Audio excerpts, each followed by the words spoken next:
This is part 2 of chapter 15. So X inactivation we were talking about or beginning to. So when a female receives the two homologous X chromosomes, early in the embryo's life, there is cell division going on. So we have mitosis occurring. And during that cell division, what occurs is what's called X inactivation.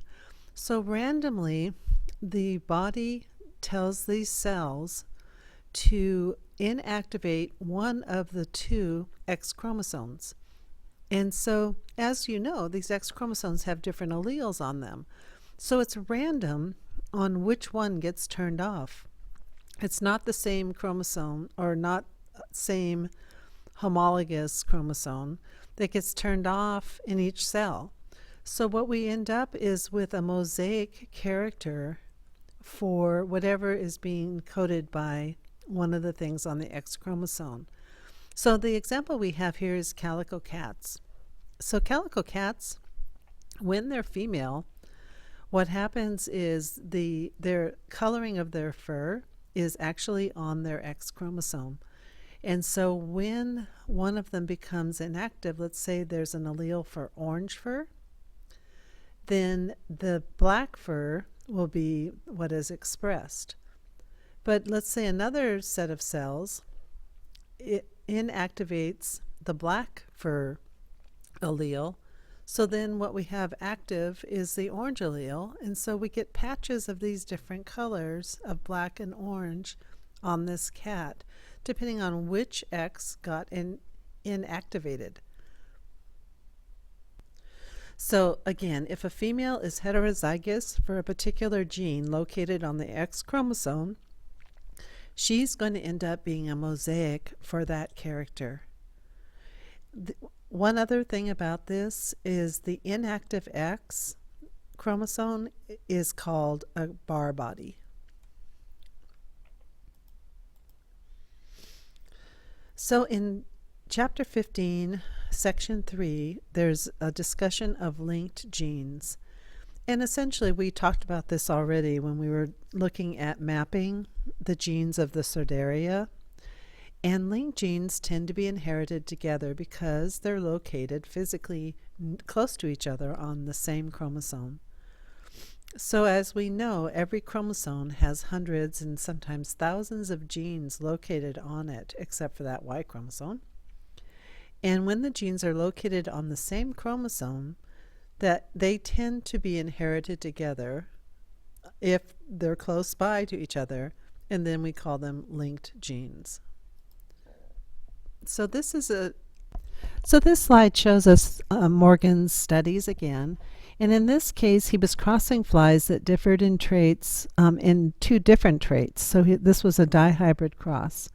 And the two traits were body color and wing size. And what he found is that body color and wing size usually get inherited together in a specific combination. So he began to think that these genes are not assorting independently, and therefore they maybe were on the same chromosome. But what he found with the F2 generation is that not only was there something strange going on with how the offspring were being formed, what he found is that there were non-parental phenotypes that were being produced. So when we were doing the monohybrid crosses, that was not the case. We either saw one parent or the other in terms of their phenotype being produced.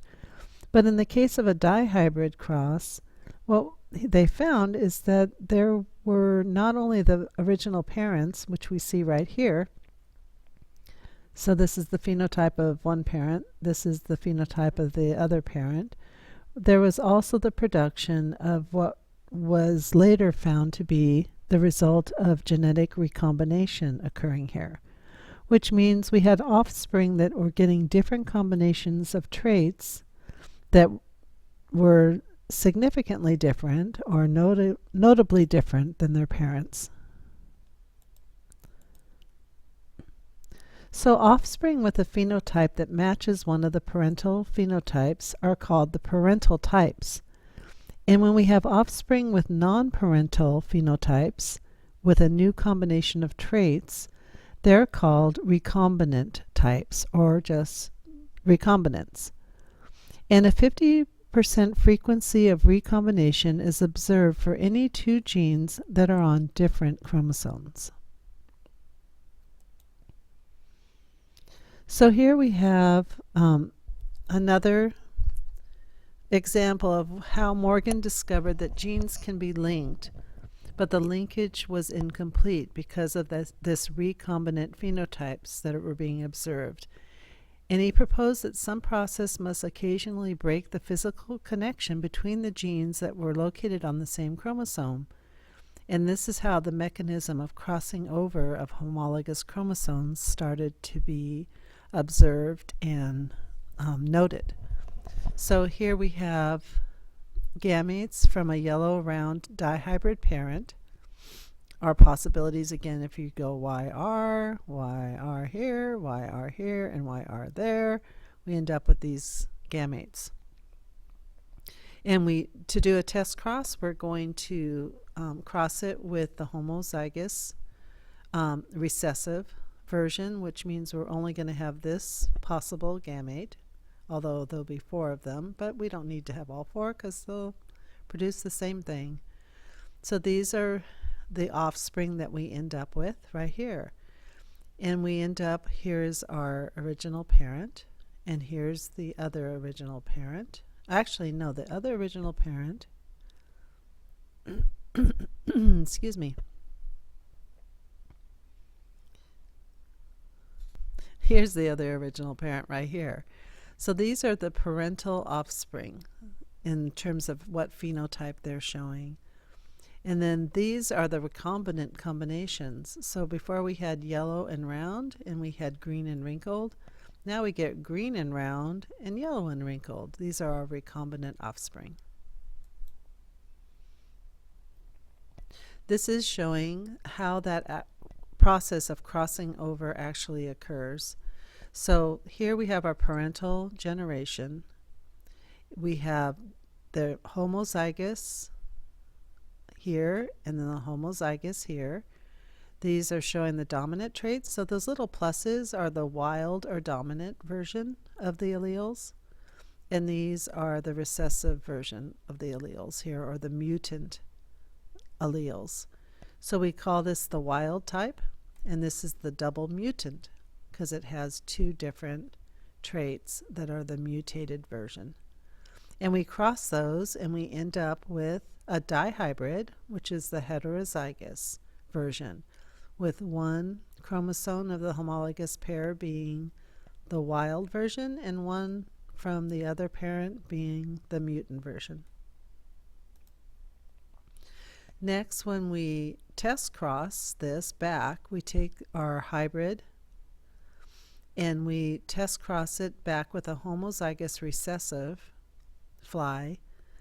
This is what we end up with in terms of gametes. So going through meiosis, our homozygous recessive, again, is only going to produce 1 type of gamete. It's going to be what it started with. So it had 2 versions of the exact same set of chromosomes on the 2 homologous pairs here. So that means when we split them all up, we duplicate them, split them up, we end up with the haploid cell here with only 1 of these possibilities, with the mutant alleles on each of these genes. And then this is where we actually start to see crossing over occurring. So now we have 2 different sets of alleles here. We have the wild and the mutant present here. And now this is actually showing you what happens through meiosis. So in meiosis 1, we have the sister chromatids formed in here. Actually, during interphase they were. And then we have them making a tetrad. And when these 2 actually make their tetrad, we have crossing over occurring. So you can see here there's a little bit of pink on the red and a little bit of red on the pink where we had crossing over occurring. But more significantly, what happened in that crossing over is the exchange of alleles So here, instead of maintaining the red, which had the wild version of this vestigial, this wing shape, we ended up taking the pink mutant version and putting it here on the red. So now that's how we end up with a mixing up of traits in these gametes, because here's our parental versions of gametes. These are the two original alleles, but now we have these two different recombinant chromosomes that are going to produce a recombinant individual. So taking it further, here are our different gametes from the mom, or from the one fly that we just saw produced, with our recombinant chromosomes in these two gametes and our parental chromosomes right here. And then we have the one parental chromosome right here from the male. And so combining those, what was found is this 965 of this wild type and 944 of this type that is the mutant version. But then we end up with this new combination that had a gray, which was the wild version of that allele, with the mutant version of the wings shape. And over here we have the mutant version of the coloring with the normal or wild version of the wing shape. So we had our recombinant offspring here. So the frequency of recombination here was the addition of this 206 and this 185 made 391 recombinants out of adding all of these together. The 2300 offspring, we multiply that times 100 to get a percentage, and we end up with a 17% recombination frequency. Now you'll remember from our Sordaria lab, what this translates to is a measurement of the distance between these two alleles. So what this is telling us is that there are 17 map units, because there's one map unit for every percentage, 1%, between the gene for the coloring and the gene for the shape of the wing. So Sturtevant was one of Morgan's students, and he constructed a genetic map, which is an ordered list of the genetic loci along a particular chromosome. And he predicted that the further apart two genes were, the higher the probability that a crossover would occur between them, and therefore the higher the recombination frequency. So recombinant chromosomes, again, bring alleles together in new combinations in the gametes. And then further, random fertilization, as we remember back to our ways that we get variation, also increases the number of variant combinations. And then the abundance of genetic variation is the raw material upon which natural selection is then going to work as we move into evolution in the weeks ahead. But that was a bit of a detour, because focusing back to this linkage map idea, we can now see the distance here of the 17% calculation we saw in the previous slide between the location of the gene for the wing shape and the color of the body right here. This is that 17 map units. But what was occurring is, as more and more study was occurring, different relationships between the genes would occur, so that as people would figure out the recombination frequency of, for example, this gene compared to this one here, you could start to put in order an actual map of the locations of different genes. And that's how we've come to know where genes are located and where they are in relation to other genes. Genes, again, that are far apart on the same chromosome can have a recombination frequency that's around 50%. And those genes are even though they're on the same chromosome,